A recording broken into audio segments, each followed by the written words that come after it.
Hello everybody, welcome to Saint Peter's Law Academy. तो अब ये बहुत सारे बच्चों के क्वेश्चंस आते हैं कि एलएलएम क्यों करनी चाहिए या एलएलएम करें या ना करें। बहुत से बच्चे इस डिलेमा में रहते हैं कि हम एलएलएम करनी भी चाहिए कि नहीं करनी चाहिए, इसके बेनिफिट्स क्या हैं, क्या फायदा होगा मुझे, अगर मुझे लिटिगेशन में जाना है तो मुझे एलएलएम करनी चाहिए या नहीं, अगर मुझे एकेडमिक्स में जाना है तो मुझे एलएलएम करनी चाहिए या नहीं। तो ऐसे बहुत सारे क्वेश्चंस यूजुअली एवरी डे हम लोग एनकाउंटर करते हैं बाय द स्टूडेंट्स, जहां स्टूडेंट्स कंफ्यूजन में रहते हैं। तो आज मैंने सोचा कि हम इसे एड्रेस करते हैं, देखते हैं वेदर और नॉट हमें एलएलएम करनी चाहिए या नहीं, और अगर करनी चाहिए तो क्यों करनी चाहिए, और कौन से ऐसे लोग हैं जिनको एलएलएम करने का सबसे ज्यादा जो है वो फायदा होगा। तो यहाँ पे मैं रीजन जो है उनको लिस्ट डाउन कर दूंगी एंड हम वन बाय वन देखते हैं कि एलएलएम किसको करनी चाहिए और क्यों। तो सबसे पहले अगर हम बात करते हैं तो एलएलएम जो कि आपकी मास्टर्स इन लॉ है, आपको हमेशा एक एडेड नॉलेज देती है। हमेशा मास्टर्स, यहाँ पे एलएलएम क्या है आपकी मास्टर्स। तो जब नाम से ही आपको समझ में आ रहा है it will make you a master, which means जो आप एक जो स्पेसिफिक टॉपिक को चूज करोगे ना, नैरो डाउन करोगे किसी अपने फेवरेट सब्जेक्ट से। अगर आपको क्रिमिनल लॉ बहुत पसंद है तो आप क्रिमिनल लॉ में एलएलएम कर सकते हो। अगर आपको कॉन्स्टिट्यूशनल लॉ बहुत पसंद है तो आप कॉन्स्टिट्यूशनल लॉ में एलएलएम कर सकते हो। आईपीआर, आर्बिट्रेशन, ऐसे बहुत सारे डिफरेंट जो स्पेशलाइजेशंस हैं एलएलएम की, वो अलग अलग यूनिवर्सिटीज में अवेलेबल हैं, अलग अलग कॉलेजेस में अवेलेबल हैं। और आप अपनी मर्जी की, अपनी पसंद की specialization, the area of law that excites you the most, उसके बेसिस पे उस पर्टिकुलर स्पेशलाइजेशन में, उस पर्टिकुलर फील्ड में आप एलएलएम कर सकते हो।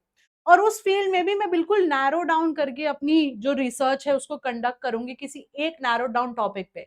जैसे मान लो मुझे क्रिमिनल लॉ बहुत पसंद है, तो क्रिमिनल लॉ के अंदर मैं मान लीजिए कि डेथ पेनल्टी की कॉन्स्टिट्यूशनल वैलिडिटी को चैलेंज करते हुए या उस पर क्रिटिकल एनालिसिस करते हुए जो है अपनी डेजर्टेशन बनाऊंगी। तो यू अंडरस्टैंड कि मुझे कितना ज्यादा रिसर्च करने पे, उस पर कितनी ज्यादा उस टॉपिक पे जो है नॉलेज मिलेगी। तो हमेशा आपको एडेड नॉलेज मिलती है, नो मैटर व्हाट आप लिटिगेशन में जाना चाहते हैं, नो मैटर आप कॉर्पोरेट में जाना चाहते हैं, नो मैटर आप टीचिंग में जाना चाहते हो, इट डजेंट मैटर। हमेशा आपको एलएलएम जो है एक एडेड नॉलेज देगी, एक अलग पर्सपेक्टिव देगी लॉ को पढ़ने का और लॉ को समझने का। तो if you want added knowledge, LLM is for you. उसके अलावा अगर हम देखें तो जो लोग भी कॉर्पोरेट में जाना चाहते हैं आफ्टर परसुइंग देयर एलएलबी, जितने भी लोग कॉर्पोरेट फर्म्स में ट्राई करना चाहते हैं, who want to get into corporate, हमेशा जिसने एलएलएम करी होती है उसको एज मिलती है over somebody who has not done LLM. क्योंकि एलएलएम कॉर्पोरेट फर्म्स जो हैं उसमें मोस्टली जो रिसर्चिंग का काम होता है, it requires you to have that skill of researching, have that skill of reading and understanding and interpreting the documents that will be given to you. तो जब आप रिसर्चिंग, इतनी एक्सटेंसिव रिसर्च एलएलएम में करके आए हो, तो ये समझ जाते हैं वो लोग कि आपको जो है एक अच्छा रिसर्च स्किल और रिसर्च नॉलेज आपके पास जो है वो अच्छी होगी। And that is why it always बेटर्स your CV. And whenever you're trying to go into corporate firms after your law or your LLB, you are always given preference over somebody who has not done LLM. तो अगर हम आगे देखें तो आगे हमारा है teaching. तो अगर किसी को एकेडमिक्स में जाना है तो एकेडमिक्स में जाने के लिए तो भैया ये तो मैंडेटरी है।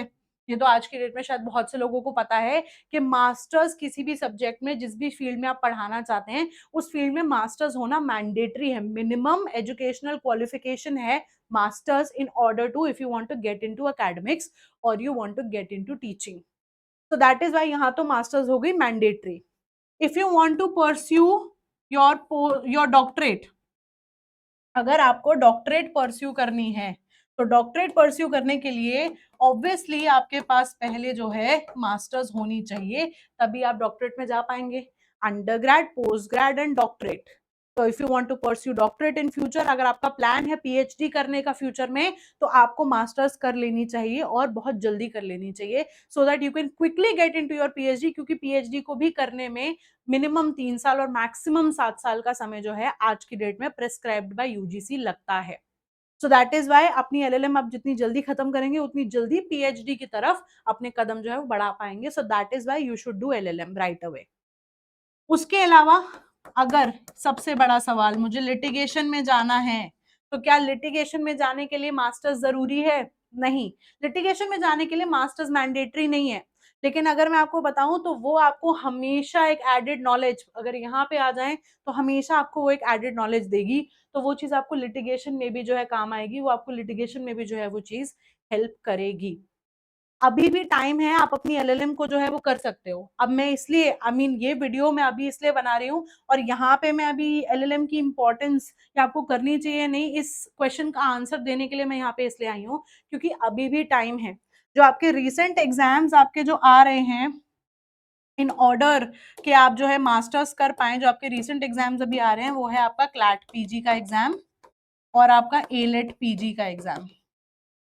तो ये दो एग्जाम्स आर नियरिंग, ये दो एग्जाम्स बहुत पास हैं। ये आपका एग्जाम है 1 दिसंबर को और ये आपका एग्जाम है 8 दिसंबर को 2024। और रिसेंटली क्लैट पीजी की जो एप्लीकेशन है, जो आप फॉर्म फिलिंग है उसकी डेट एक्सटेंड हो गई है, तो अभी 22 अक्टूबर तक एलएलएम के जो क्लैट पीजी के जो फॉर्म्स है वो फिल किए जा सकते हैं। तो अगर आपको अभी भी कंफ्यूजन है कि एलएलएम करनी चाहिए या नहीं, अगर आपकी अब कंफ्यूजन क्लियर हो गई है, अब आपको समझ आ गया, आपको सडनली लग रहा है कि आपको एलएलएम करनी है, बट आपको समझ नहीं आ रहा है कि आपके पास टाइम है या नहीं है, तो आपके पास टाइम है। अभी भी आपके पास टाइम है, आप 22 अक्टूबर तक फॉर्म फिल कर सकते हो and you can sit for the exam on 1 दिसंबर। अब ये अगर आपने फॉर्म फिल किया और अब आपको ये समझना है कि सिलेबस क्या है और आपको वो कंफ्यूजन है, ये तो क्लियर हो गया कि मुझे एलएलएम करनी है और मुझे फॉर्म फिल कर देना चाहिए और मुझे 1 दिसंबर को एग्जाम दे देना चाहिए। लेकिन अगर आप नेक्स्ट कंफ्यूजन आती है कि सिलेबस क्या है, स्कीम ऑफ सिलेबस क्या है, मुझे पढ़ना कैसे है, मेरी तैयारी कैसे होनी चाहिए, क्योंकि बहुत बहुत लिमिटेड टाइम आपके पास बचेगा। अगर आप 1 दिसंबर के एग्जाम के लिए बैठते हो, आप 22 अक्टूबर तक फॉर्म फिल करते हो तो कैसे?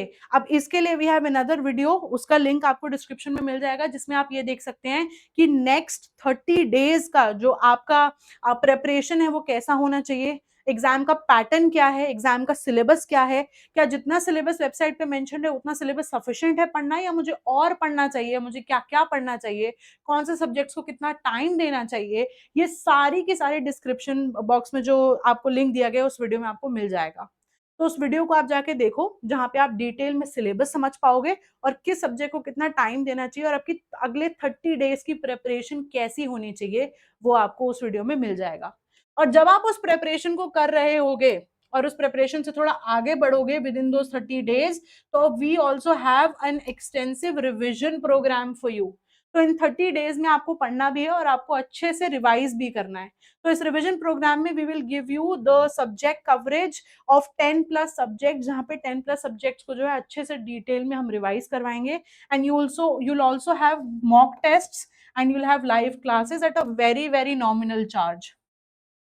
तो आप जो है 10+ सब्जेक्ट्स को सिर्फ 10 दिन में अच्छे से रिवीजन करके and you can sit for the exam and आपके बहुत जो चांसेस हैं एग्जाम क्लियर करने के वो बहुत ज्यादा जो है खुल जाएंगे, क्योंकि 10+ सब्जेक्ट को रिवाइज करना और साथ ही में 5+ मॉक्स देना, जिसमें साथ में आपको प्रीवियस ईयर पेपर भी डिस्कस हो जाएगा। Will also give you N analysis of previous year papers. तो यहाँ पे आपके पास डिटेल में बहुत सारी चीज होगी पढ़ने के लिए, लेकिन हम उसको ईजी बनाएंगे आपके लिए कि आपको वो सिर्फ 10 दिन में कैसे पढ़नी है या सिर्फ 30 डेज में कैसे पढ़नी है। तो go check that video out, check the syllabus, अपनी तैयारी शुरू करो, sit for the exam and then revise with us also, and it will most definitely help you out. So all the very best for your exam.